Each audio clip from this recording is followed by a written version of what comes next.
nearly 8 million people can't get treatment, can't get appointments, can't get surgeries. We learnt the other week that ever since Christmas, because of the strikes, something like 850,000 operations have had to be cancelled. This isn't a health service, this is a health disservice, and something needs to be done. Let's talk to NHS GP and the producer of an excellent TV documentary called The Great NHS Heist, Dr. Bob Gill. Good afternoon, Bob. Hi, Kevin.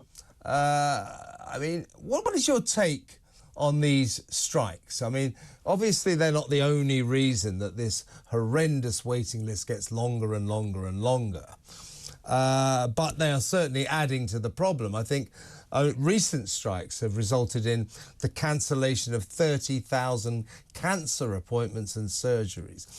These are the awful statistics, and they're being made worse by these frontline medical workers, doctors, consultants, now synchronising their strikes, formerly nurses, ambulance drivers. I mean, is there a case to say, these people should be added to the list of workers who are not allowed to go on strike? The army can't go on strike, the police can't go on strike, prison officers can't go on strike. People die when doctors aren't available, when nurses aren't available, when ambulance drivers aren't available. Is there a case for adding these workers to the list of those who are not allowed to strike? No, I think that would be the wrong treatment and the wrong diagnosis for this problem. You're right you flag up several reasons why waiting lists have grown. They were approaching 5 million before the pandemic. The catastrophic handling of the pandemic by the incompetent Matt Hancock didn't help. And more of him later, by the way, in the show. But thank you for bringing him up. Thank you for trailing him. Carry on, Bob. Sorry. Yeah, and then to add to that, you have a workforce crisis, with 40,000 nurse vacancies. I'm sure that figure's gone up now, 10,000 doctor vacancies. And you've had a decade of austerity, which has led to their incomes being shrunk by 25 to 30%. Now, these are a diminishing group of highly skilled people who are having to manage in an overstretched and failing service. But this service isn't failing by some act of God or a natural disaster. It's a consequence of deliberate public policy, which has been to defund the NHS, to make it very managerial. Wait a second, Bob. Sure. The NHS gets the best part of £200 billion every year. That's an enormous amount of money. We know there are 3,500 middle managers who aren't doctors, who aren't nurses, have no medical skills, on the NHS payroll, earning more than £100,000 a year. Surely, with £200 billion a year, the problem isn't underfunding, it's mismanagement of the money it gets. Yeah, it's misallocation of resource. You're spot on. We have a bloated, expensive managerial layer crushing the NHS from the top.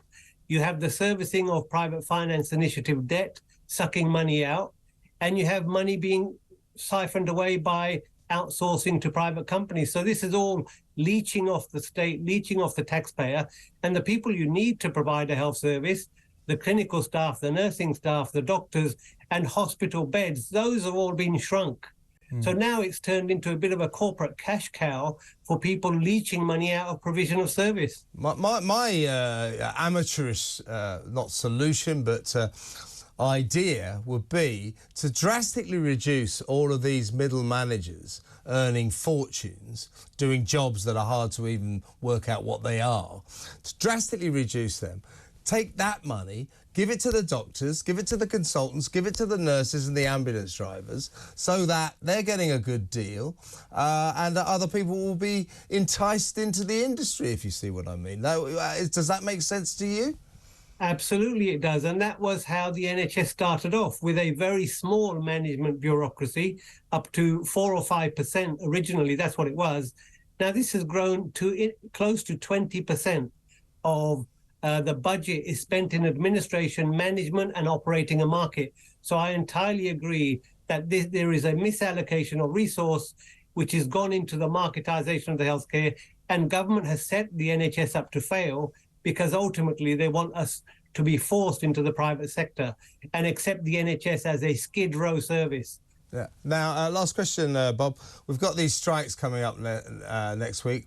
I'm extremely concerned about the idea of, I don't know why these doctors and consultants have to synchronise their strikes to make the effect of them even more dangerous to patient safety, but that's what they're going to do.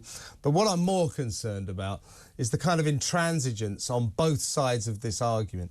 I think asking for 35% is just ridiculous. Everybody knows they're not going to get that. But on the other side of the coin, I wish that the Health Secretary, Steve Bartley, would, get off his high horse and say, I will sit round the table with these people. We won't get anywhere unless both sides start talking. Would you agree? It's really important they get together damn soon.